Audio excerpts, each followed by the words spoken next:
Sa unang pagbasa, gihisgutan ang famous kaayo nga away ni David ug ni Goliath. Si David bata pa, si Goliath champion sa gubat. Kung kamo pa'y naas sa side ni David, makig-away mo adtong Goliath? Makigpatay mo sa tao nga champion na kaayos pakigpatay nga ikaw bunal ray imong da nga iya espada ug bangkaw nga imo bunal saman sokol ka dili lingay mo to pa dinam sokol ka na dili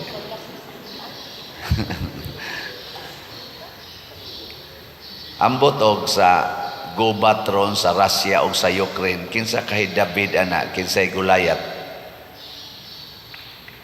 Pasabot ba, advantage kay gubat. Sa gubat ron sa Israel o sa Hamas, kinsa ka nilay David, kinsay Goliath. Wa na kay na mauso karon kay imo magyong bana-banaon kung makasukol ba ka bisan sa atong mga sports, kung ano magina timbang-timbangon, boxing, sa dihang mga dua, bisan sa NBA or bisag unsa basketball, kinahanglan makapasar gyud ka usa, mo qualify ka, aris tennis, mo qualify usa ka, una ka makadua sa dagkong event. Pero kaning ilang dua ni David ug ni Goliath, diretso, hastagod ang hari nga si Saul, ingon siya ayaw pakigatubang ana, di pa magani ka maumugon nitong espada. Pero si David way giila ngano man kay ang iyang gisaligan dili ang iyang espada ug bangkaw sama ni Goliath nga nagsalig ani. Ang gisaligan ni David ang iyang Ginoo.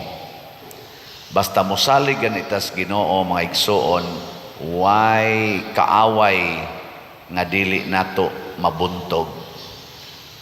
Higilingay mong tupad, ingna na kay kaaway karon. Na kay kaaway, kanang wa mulingi, mga palaaway na. Na kay kaaway, ayaw ka problema, gamita ang Ginoo. Matod pa ni David, ikaw, miduol ka nako, miatubang ka nako, dala ang imong espada ug bangkaw, ako makig-away ko nimo, dala ang akong Ginoo. Og namatay gyud si Goliath. Muna sa atong tubag sa Salmo niingon ta unsa to? Daygon ang Ginoo ang akong bato, ang akong kalig-od. Kinsa maroy imong gisaligan kun wa kay kwarta, ang tigpautang o ang Ginoo?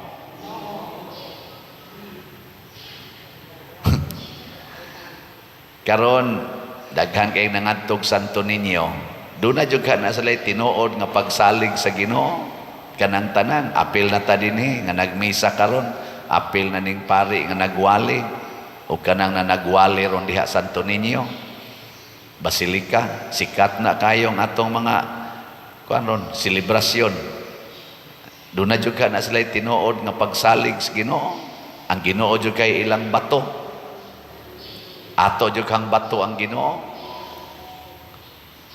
Unsa may timailhan nga misalig tas Ginoo?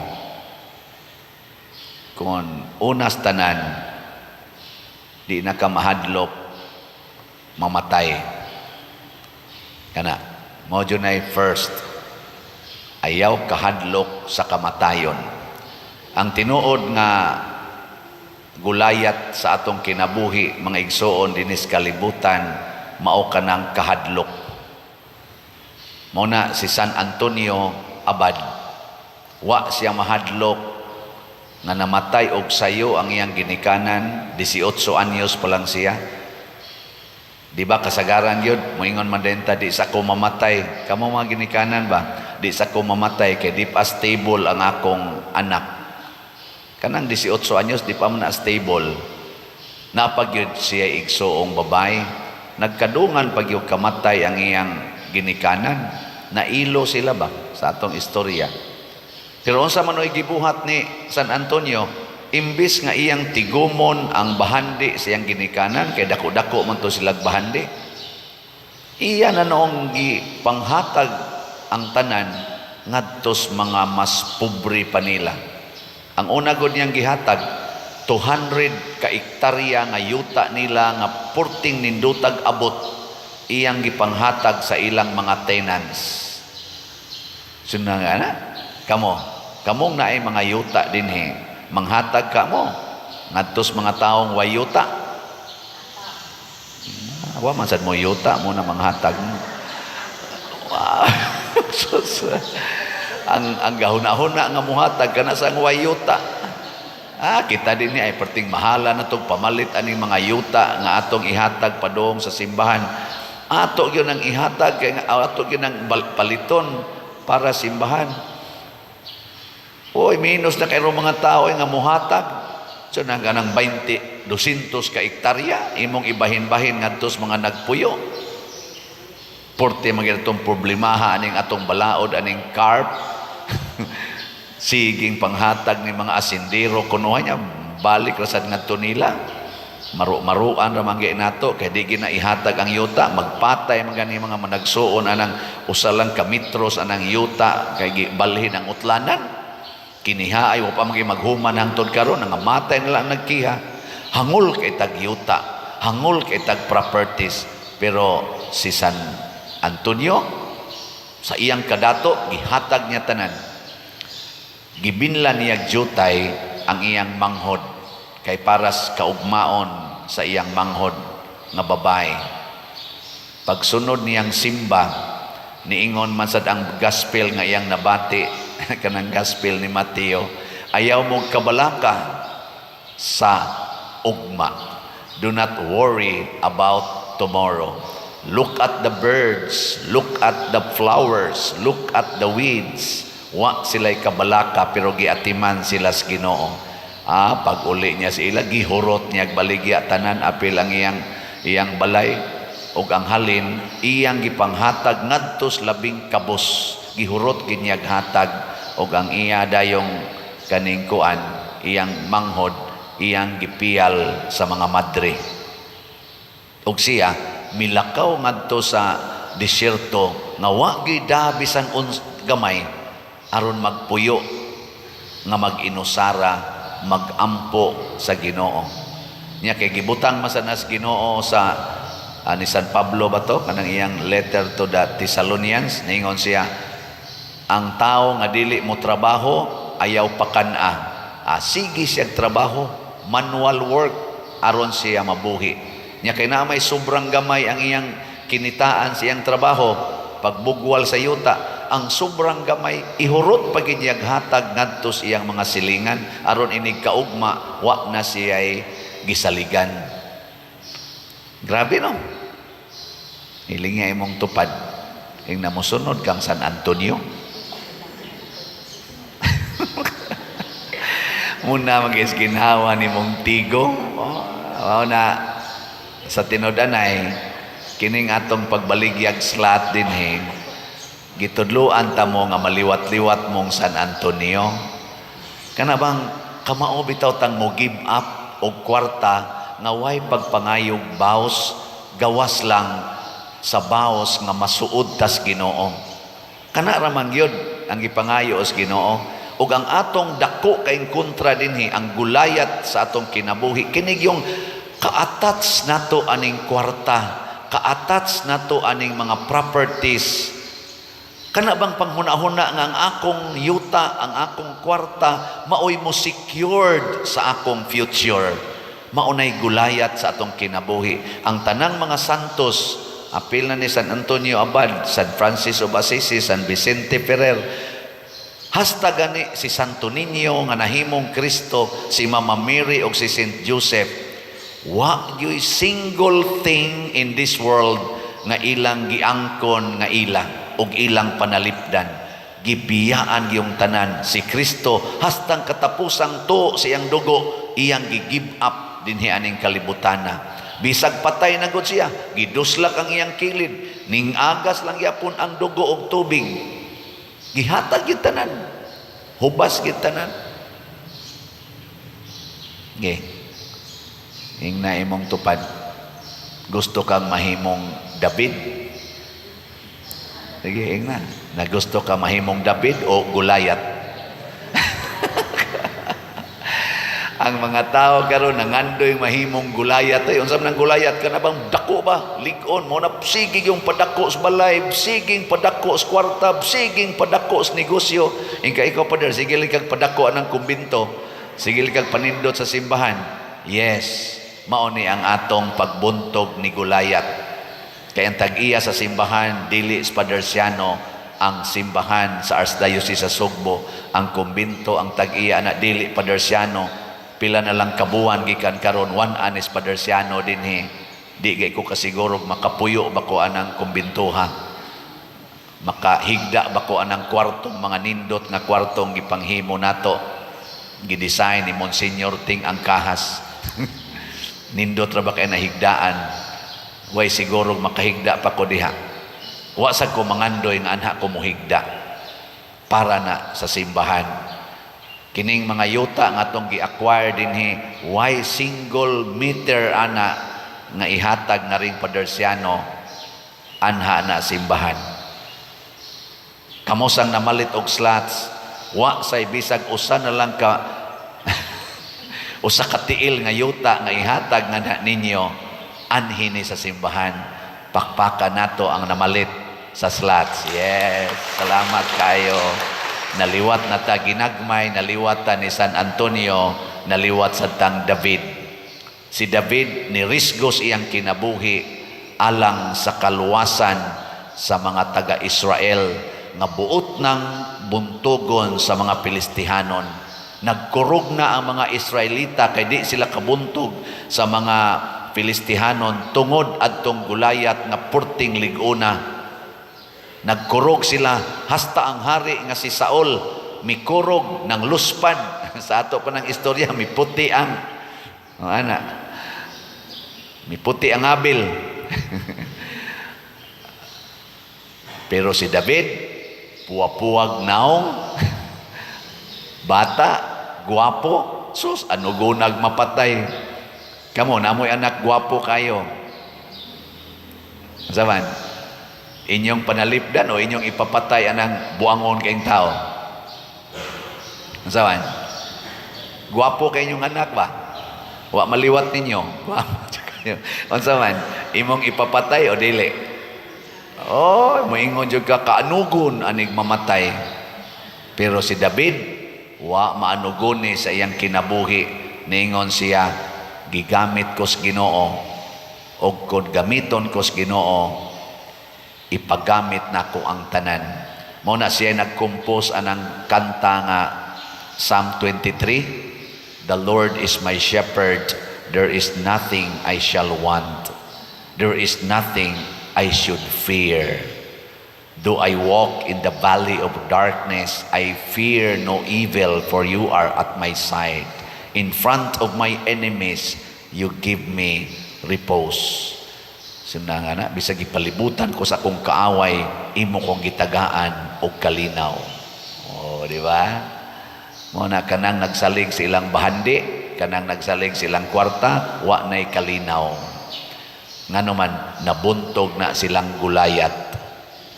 Gipunggutan na sila gliog ni Gulayat. Pero kanang kusog ay mamalit og slots, way po panagana, kada sweldo mo palit yung slot, mao na sila'y malinaon. Naibagong ni text na ko karon, ingon siya, Father, sakto gyud ang imong giingon na kining pag-give up sa tanan, apil ng garbo, maugay solusyon sa problema. Sa kadugay na namong wa magtagad sa akong asawa, iyan akong gisalikway tungod sa akong sala nga nabuhat. Sige kog paminaw nimo, Father, giangko nako tanan akong sala. Wa ko niadto sa akong asawa, gihunong nako akong bisyo. Sige kog palit og slat diha nimo, Father. Wa lang kakahibaw ana siya. Sige kog hilak tungod sa akong sala Og niingon ko sa Ginoo, Lord, kung to itugot nimo, pabalika lang ang akong asawa nako. Ako na gid siyang panggaon hangtod ko mamatay. Pero wala na gid siya kasiguro. Wa kuno kaabot og usa ka tuig karon. Few days ago, ni text ang iyang asawa niya nga magkita sila. Nya pagkita nila, white tingugay, ditso kuno sila ginaksanay. Sana all, no? Nindota, no? Nakaingon lagi siya. Okay na gyud kay mi Pader niya. Iya pa jud gibutangas tumoy.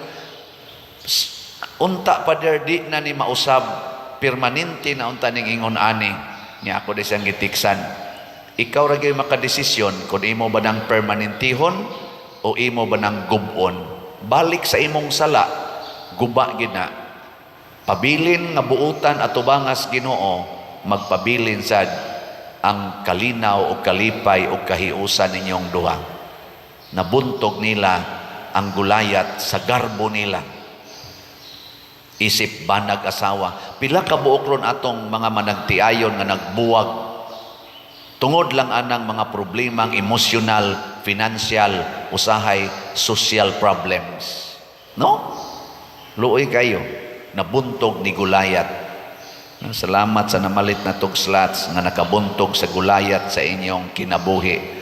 Ang atong SBF dag niabot ng atong halin og 7,878 kaslats. Oh, pakpak. Salamat kayo ha. Napa ni 52,122 kaslats nga available, tag 500 pesos per slot. Nya ang ato sang Healing Joy of Santo Niño or HGSN para nis atong umaabot nga Pista Senior dinis atong parokya karong Pebrero 3 na nasa tayhalin nga 3,768 kaslots na apay 16,232 kaslots nga available tag 100 pesos per slot ato sang pakpakan ni. Salamat kayo. Kining atong SBF dag muhatag ni og kalampusan sa atong gitukod nga kumbento. Kini sang atong HGSN muhatag sa ni kalampusan sa atong paghatag o pagpalambo sa pagdebosyon ni Santo Niño ngadto sa atong mga kapilya, apil na sad sa atong mga 5 ka barangay. Kay naatay activity nga pang chapel level, naatay activity para sa barangay level. Di ba? Ginagmay na tong paningkamot nga magkahiusa ta nga ang sentro si Santo Niño. Nya gamitan na tong kwarta. Naamtay kwarta atong gamitan. Kani-ganing kuanron, kaning kasaulugan sa Archdiocese, sus, dagko kay ni gasto mga binilyon pagitingalig atong totalon ang tanan tungod ni sa ilang gugma sa pagdebosyon ni Santo Niño. Nya daghan man din sa atong parokya ang di kadto dito kay gawas nga layo-layo, mahal-mahal gyud ang gastuhonon. Amo na ato sa dinhing i-translate sa atong kaugalingong version ang gibuhat dito Santo Niño. Bisan lang og tumoylas kumingking mo nang doon natay sinulog sa chapel ni atong gihimong contest. Pila sila kaadlaw?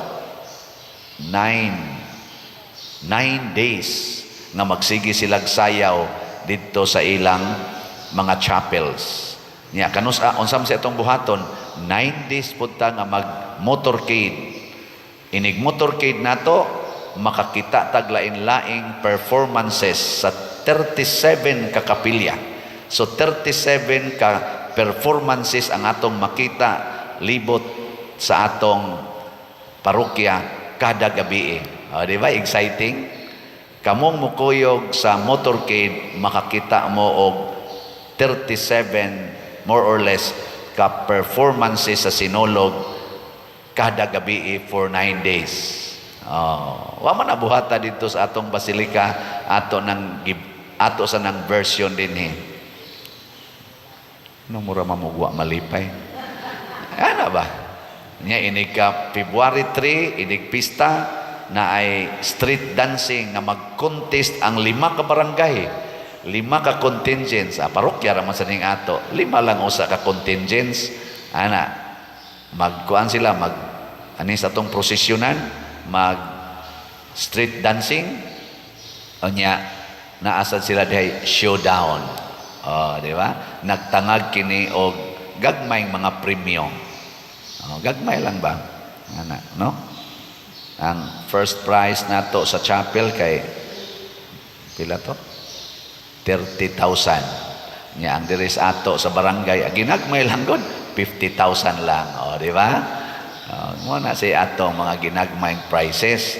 Kay ginagmay raman sa ning ato, pero mudako kaayo ang atong debosyon ni Santo Niño o munindot pagid ang atong panaghiusa isip usa ka parokya, isip usa ka kapilya, isip usa ka barangay. Di ba? Nagwa ginalipay kay, pero sige lang, manindog na ta.